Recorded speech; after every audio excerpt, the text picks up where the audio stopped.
দিল্লি পেল নতুন সিএম কেজরিওয়াল এক চাল দিয়ে মোদি রাহুলকে একঘরে করলেন। মদ কেলেঙ্কারি মামলায় জেল থেকে মুক্তির পর অরবিন্দ কেজরিওয়াল সিএম পদ থেকে পদত্যাগের ঘোষণা করছেন। তার কর্মীদের উদ্দেশ্যে কেজরিওয়াল বলেন তার বিরুদ্ধে দুর্নীতির অভিযোগ রয়েছে, তাই তিনি পদত্যাগ করছেন।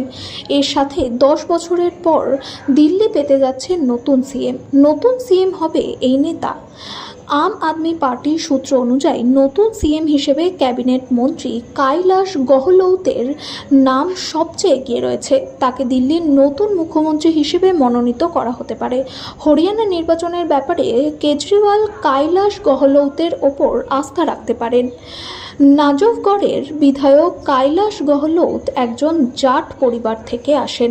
হরিয়ানায় জাটরা বিজেপির প্রতি অসন্তুষ্ট এবং কৃষক ও পহলওয়ান আন্দোলনের সময় তারা বড় সংখ্যায় সড়কে নেমেছিলেন।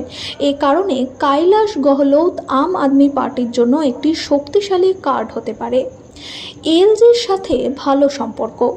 গহলৌতকে সিএম হিসেবে নির্বাচিত করার আরেকটি বড় কারণ তার এলজি বিবেক সাক্সেনার সাথে ভালো সম্পর্ক।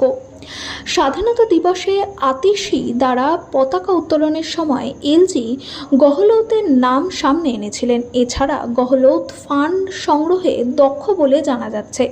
দিল্লিতে নির্বাচন আসন্ন, সেক্ষেত্রে গহলৌত কেজরিওয়ালের জন্য উপকারে প্রমাণিত হতে পারেন।